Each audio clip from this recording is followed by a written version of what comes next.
साधना जो सिद्ध कर लिया उसकी दोनों नाड़ियां चलती है एक साथ।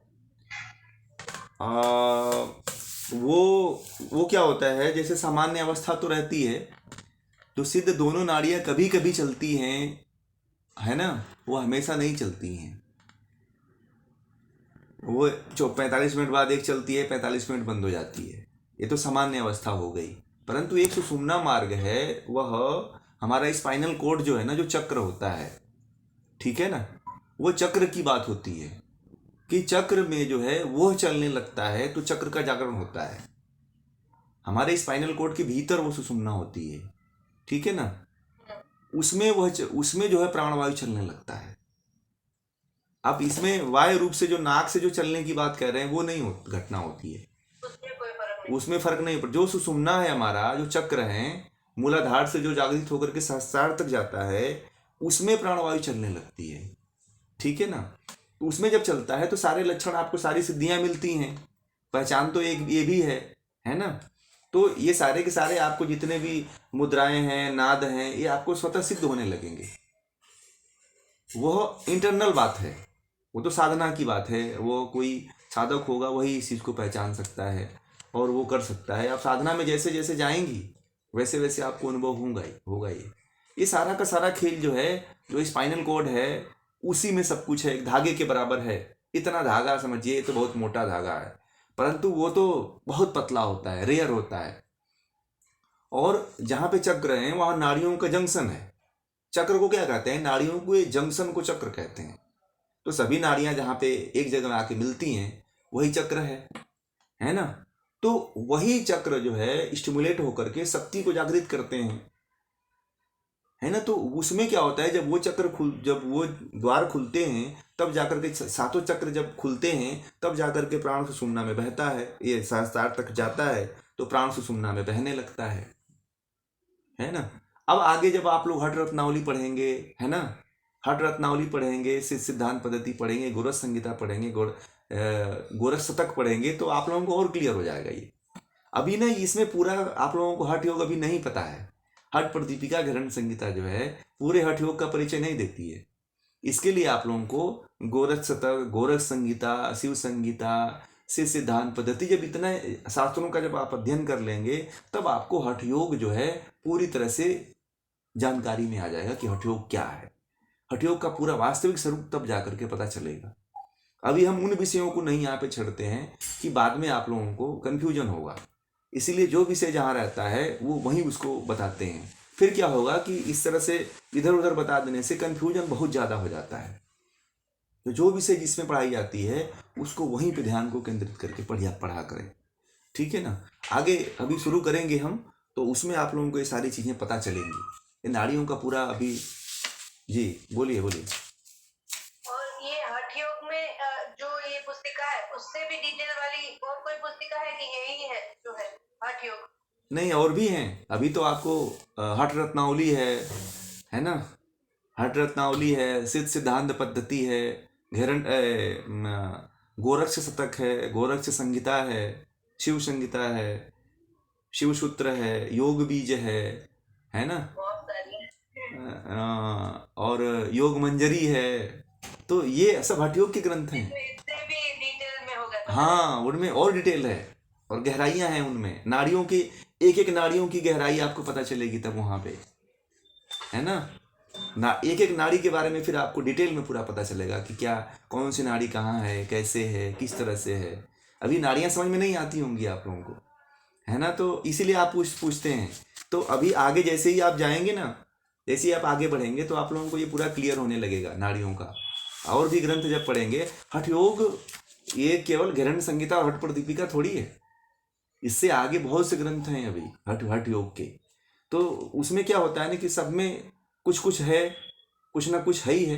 तो सभी ग्रंथ अपने आप में महत्वपूर्ण है, तो सबको पढ़ना चाहिए। ये सब अलग अलग ऋषियों ने लिखे होंगे?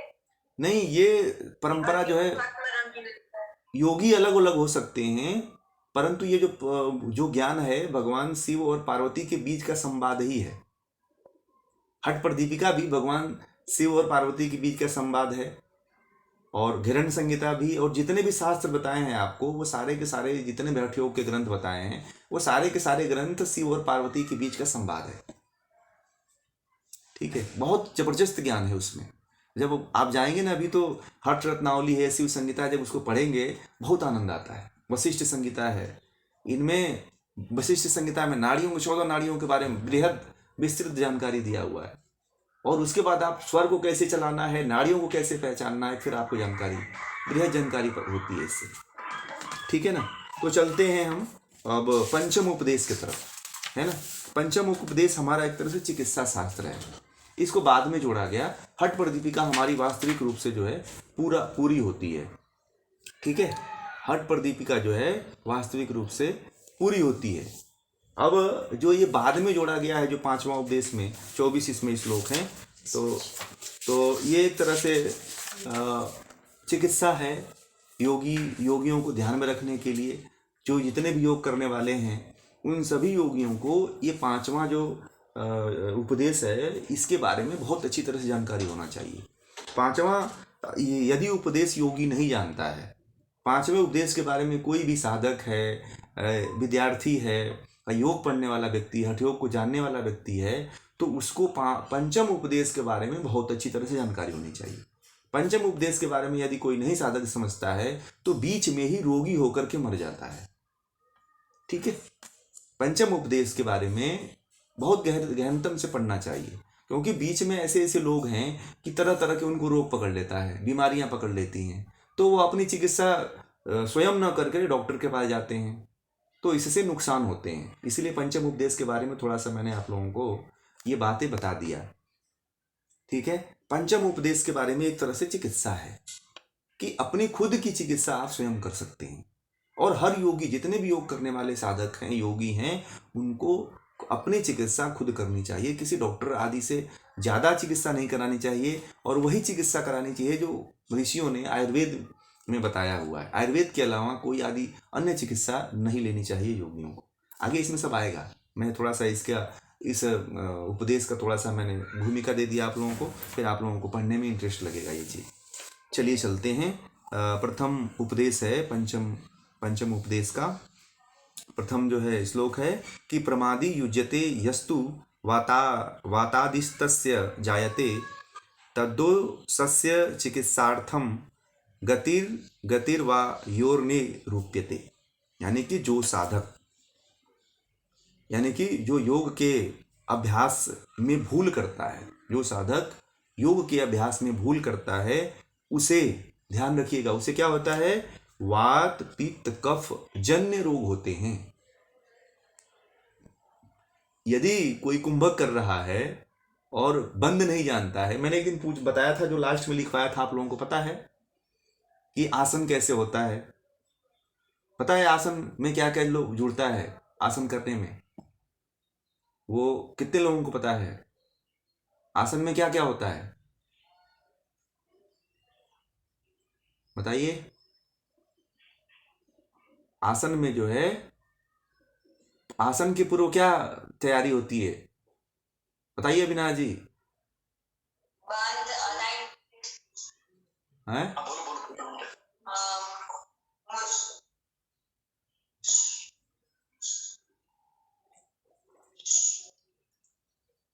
आसन करते समय स्थान का महत्व है। उसमें बाद में आसन साधक तत्व यम नियम का पालन करना है। हाँ, बाद में प्रत्याहार करना है।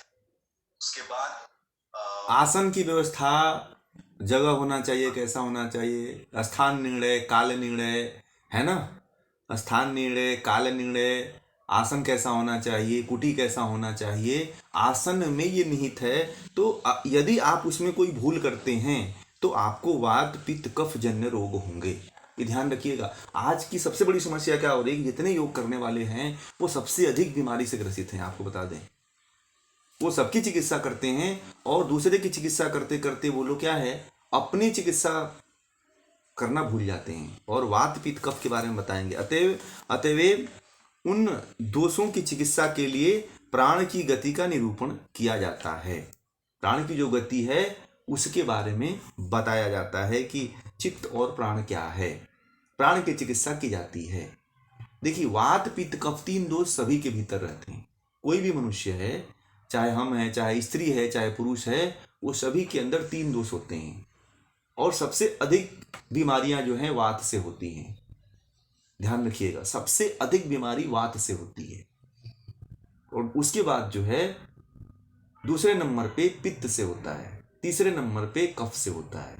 कफ अब इस समय जो है सबसे अधिक जो प्रकोप चल रहा है, पित्त से कम बीमारियां होती हैं। एक तरह से देखा जाए, इस समय देखा जाए तो पित्त से जो है कम बीमारियां होती हैं। पित्त से जो है 20 प्रकार की ही मात्र बीमारी बताया है, स्वात्माराम ने भी पीछे बताया था, है ना। वात से 80 प्रकार के बताया है, पित्त से 40 प्रकार के, कफ से 20 प्रकार के, ये पीछे भी बता चुका हूं मैं। तो वात पित्त कम तीन दोष होते हैं। जब ये विषम अवस्था में आते हैं तो शरीर में बीमारियां आती हैं, आयुर्वेद ऐसा कहता है। और हर साधक को जो है वात पित्त कफ को बैलेंस करने के लिए आहार का ध्यान रखना चाहिए। आहार बहुत ही जरूरी पार्ट है। आहार का, विहार का, जहाँ पे आप रहते हैं, आपकी दिनचर्या का, इसका विशेष ध्यान देना चाहिए। और जो है तब जाकर के योग करना चाहिए। अपनी प्रकृति जो है सभी योगियों को, सभी साधकों को पता होना चाहिए कि मैं वात प्रकृति का हूं, कि मैं पित्त प्रकृति का हूं, कि मैं कफ प्रकृति का हूं। अब इसमें से जितने लोग योग करने वाले हैं उसमें से 50% लोगों को अपनी प्रकृति नहीं मालूम होगी, ठीक है। अब उसमें उसके अनुसार आसन भी हैं, उसके अनुसार प्राणायाम भी है, उसके अनुसार मुद्राएं भी हैं।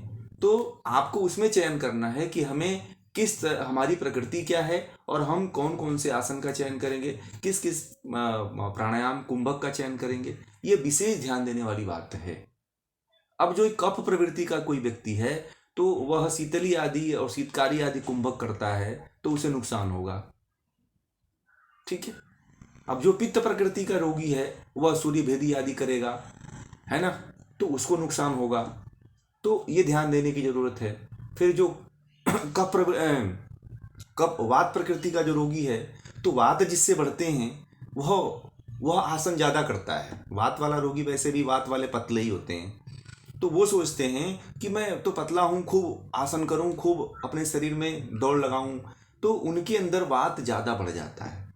वो तो वात प्रकृति पहले से है, तो उनको जो है, जो वात प्रकृति के रोगी होते हैं उनको चिकने पदार्थ खाना चाहिए। आहार में उनको घी आदि का सेवन ज़्यादा करना चाहिए, ठीक है। पित्त प्रवृत्ति वालों को जो है जो ठंडी चीज़ें लेनी चाहिए जो शांत करे पित्त को। पित्त थोड़ा गर्म होता है। कफ प्रवृत्ति वाले हैं उनको गर्म चीजें लेना चाहिए, आहार में गर्म चीजें लेना चाहिए। और उसके बाद जो है ये आहार का विशेष ध्यान रख करके उस तरह का आसन और उस तरह का कुंभक, उस तरह का प्राण मुद्रा और उस तरह की नाद का चयन करना चाहिए कि जिससे कि आप सफलता प्राप्त कर लें। जो कफ प्रवृत्ति के रोगी हैं उनके लिए तो स्वात्माराम ने बहुत अच्छी प्रक्रिया बता दी है कि वो षटकर्म कर लें, है ना। हाँ, उनके लिए षटकर्म सबसे बेस्ट है, षटकर्म कर लें। परंतु यहाँ पे तो हठ प्रदीपिका में ऐसा कहा गया है कि केवल कुंभक करते हैं तो भी कफ आदि सब बाहर हो जाते हैं। नाड़ी शोधन प्राणायाम करने वाले साधक के अंदर जो है कफ आदि नहीं रहते हैं। पित्त भी बैलेंस हो जाता है और वात भी बैलेंस हो जाता है यदि साधक अच्छी तरह से करता है तो। जितने भी वात रोग आजकल बढ़ रहे हैं उन वात रोगों के बढ़ने का सबसे बड़ा जो कारण है गलत तरीके से प्राणायाम करना।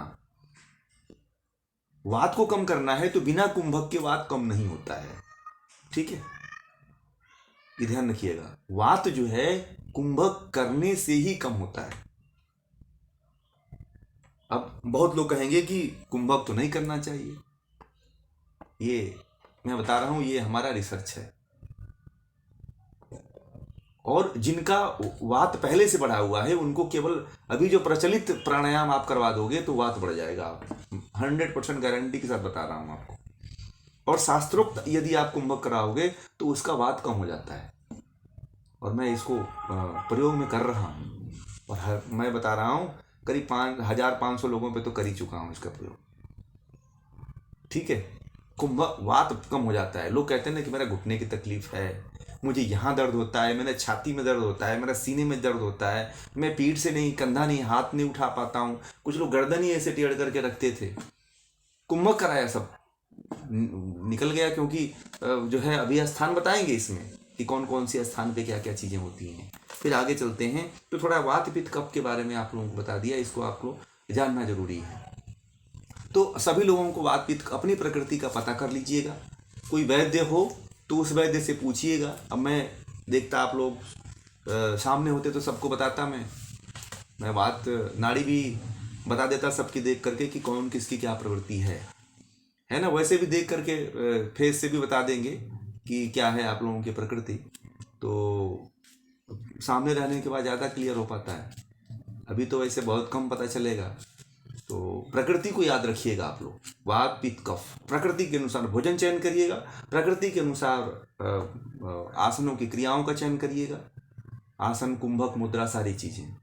ठीक है, आगे फिर कहते हैं कि वायुरुध्वम प्रवृत्तस्य गति ज्ञात्वा प्रयत्नतः कुर्याचित चिकित्साम दोषस्य द्रुतम योगी विचक्षण। यानी कि शरीर के अंदर ऊपर उठते हुए वायु की गति प्रयत्न पूर्वक जानकर बुद्धिमान साधक को उस रोग की शीघ्र ही चिकित्सा करनी चाहिए। देखिए, वायु क्या होती है, ऊपर की तरफ उठती है ना। उठते हुए वायु की गति को प्रयत्न पूर्वक जो साधक होता है, जो बुद्धिमान व्यक्ति होता है, वह उसकी शीघ्र उसको कह रहे हैं स्वात्माराम जी कि उसको शीघ्र चिकित्सा करनी चाहिए। आगे कहते हैं कि तलपाद नाभि देशे वात स्थान मुदिरीतम अनाभेर हृदयम यावत पित्त कोष्ठम प्रकृतितम। यानी कि ये कह रहे हैं कि पाँव के तलवे से लेकर, ध्यान रखिए, पाँव के तलवे से लेकर नाभि प्रदेश तक क्या होता है, वायु का स्थान कहा जाता है। ठीक है, नाभि प्रदेश से लेकर हृदय तक पित्त का स्थान कहा जाता है। अब देखिए, अब इसके बारे में थोड़ा सा अब हठ योग का मैकेनिज्म आपको समझा रहा हूं। तो पांव से लेकर तलवे तक जो नाभि प्रदेश है, उससे संबंधित यदि आसन आप ज्यादा करते हैं, देखिए आसन भी एक सीमित मात्रा में करनी चाहिए। कितना आसन करना चाहिए ये बहुत लोगों को पता ही नहीं होता है, और किस तरह के आसनों का चयन करना चाहिए ये भी बहुत लोगों को नहीं पता है।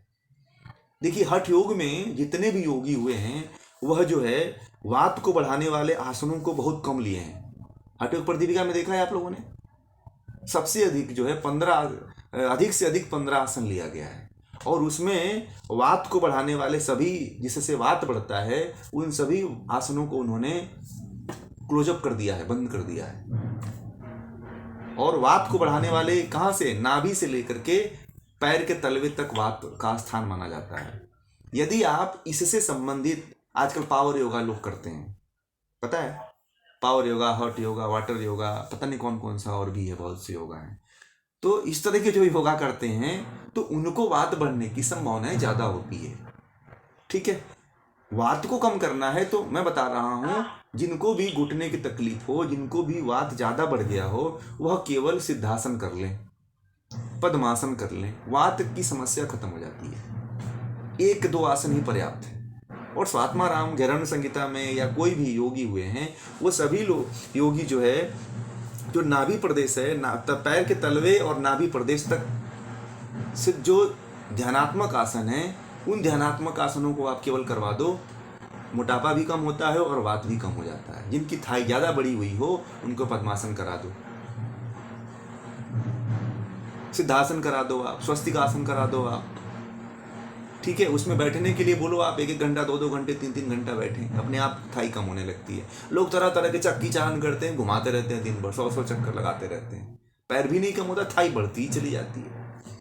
लोग 1-1 घंटा जाकर के जिम में साइकिलिंग चलाते हैं, थाई और 2-2 आदमी के बराबर होती चली जाती है, देखा है ना। अब जो थाई कम करने के लिए जो जिमों में जाते हैं उनकी और थाई बढ़ती है, मैंने देखा है। और कुछ लोग साइकिलिंग करते हैं तो और साइकिलिंग करने से थाई बढ़ती है। उसका एकमात्र आसन है, आप पद्मासन करा दो, आप सिद्धासन में बैठा दो उसे 1-2 घंटे, अपने आप थाई कम हो जाती है। लोग समझते ही नहीं है, शास्त्रोक्त जो आसन है उसके बारे में कोई ध्यान ही नहीं देता है। क्योंकि यहाँ पे स्वात्माराम जी ये बात कह रहे हैं कि जो नाभि, जो वात का स्थान है, पैर से लेके नाभि तक है, तो उसको न उससे संबंधित आसन करवा दो आप। और उससे संबंधित आसन सबसे बेस्ट कौन कौन है? वात से संबंधित आसन बताइए, कितने लोगों को पता है? अभी कुछ आप लोग चूज कर पाएंगे? वात से संबंधित अभी जो इसमें बताया, पैर के तलवे से लेकर के और नाभि तक कौन कौन आसन है? बताइए, कौन बताएंगे?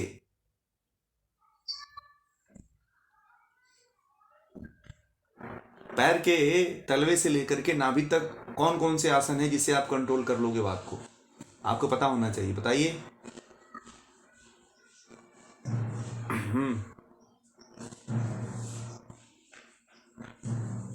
नहीं, केवल नाभि तक बताइए।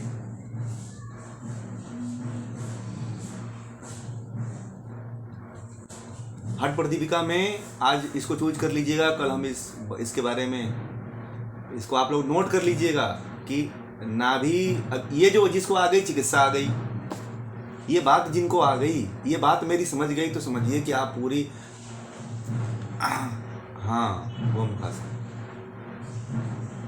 पद्मासन है, स्वस्तिकासन है ना?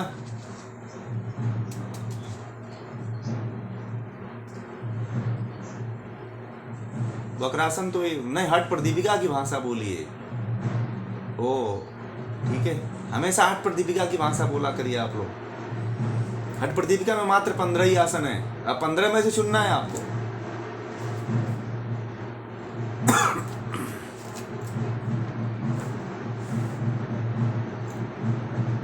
नहीं, आपको ये कहा जाए, नहीं, आपको मैं कह दूं कि वात को कम करने वाले आसनों को बताओ आप हठ प्रदीपिका के अनुसार। ठीक है, ये आप लोगों के लिए मेरा होमवर्क है, नोट कर लीजिएगा।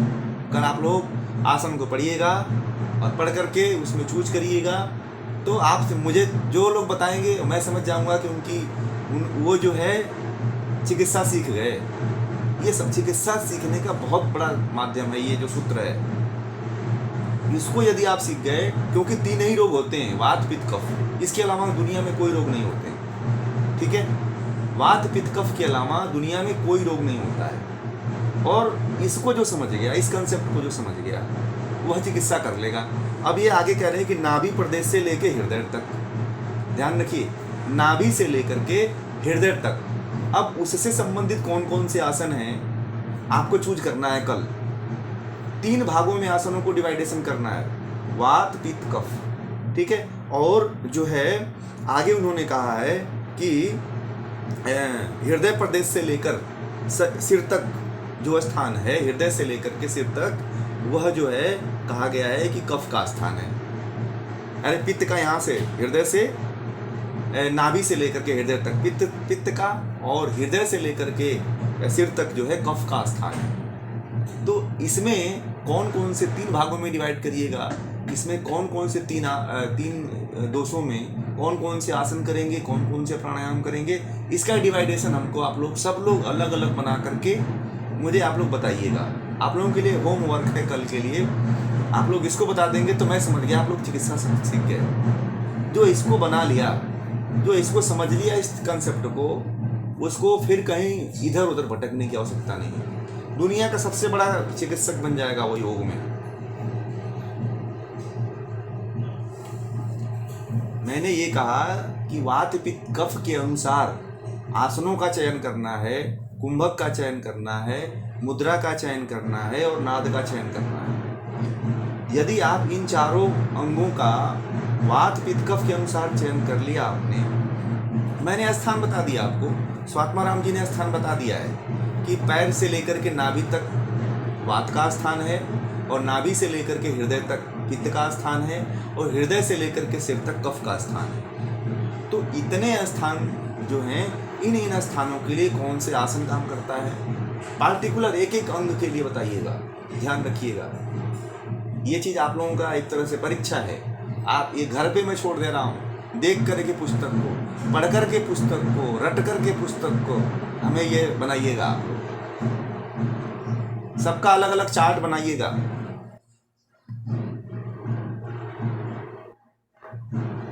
जी